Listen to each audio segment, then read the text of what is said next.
Student, আজকে IBPS আরআরবির পিও exam ছিল এবং এক্সামটা দিতে গেছিল তোমাদের স্যার সৌম্য স্যার।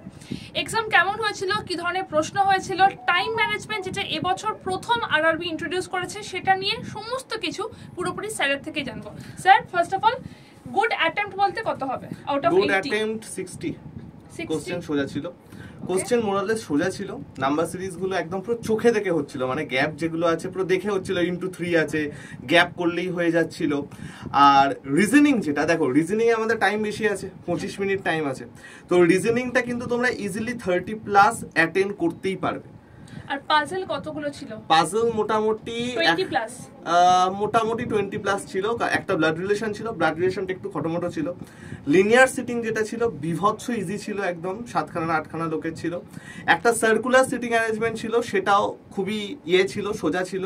তো এইবার বাকি যেগুলো আছে কয়েকটা বক্স বেসড ছিল, বক্স বলবো না, মানে একদম এর কলাম বেসড পাজল ছিল, সেগুলোও সোজা ছিল, খুব একটা চাপের কিছু ছিল না।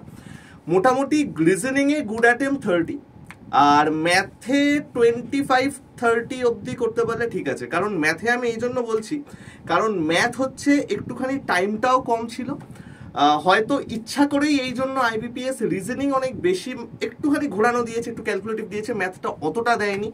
ম্যাথের ডিআই যেগুলো ছিল, পাই চার্ট বেসড একটা ডিআই ছিল, বার ডায়াগ্রাম রিলেটেড একটা ডিআই ছিল, যেই ডিআইটা কিন্তু একদম পুরো ইজি ক্যালকুলেটিভ ছিল। মোরাললেস আমার যেটা মনে হয় এবারে ma'am 60 is a good attempt, কারণ টাইম ম্যানেজমেন্টে অনেকেই কিন্তু কেস খাবে। গতকাল আমরা যে ক্লাসটা দেখেছিলাম, যে এক্সামগুলো হয়েছিল, সেখানেও কিন্তু 60+, 62 আমি বলেছিলাম গুড অ্যাটেম্প্ট, এবং স্যার যেগুলো বললেন সেই কোশ্চেনগুলোই এসেছিল। 20+ ছিল পাজল, ডিআই এর মধ্যে বার ছিল, ক্যাসলেট ছিল, পাই ছিল গতকালের ক্লাসে, গতকালের এক্সামে। আজকেও কিন্তু সেম। তো এবার দেখা যাচ্ছে যে আইবিপিএস পিও একটা টাইপই ফরম্যাট ফলো করছে, কারণ নতুন একটা জিনিস ইন্ট্রোডিউস হয়েছে। তো যারা যারা ক্লার্কের এক্সাম দিতে যাবে তারাও কিন্তু এই ফরম্যাটটাই ধরে রেখো, এই ধরনেরই এক্সাম হবে, এবং টাইমটা খুব ভালো করে মাথায় রেখো, সেটাকে ধরে তোমাদের এক্সামটা দিতে হবে। Best of luck.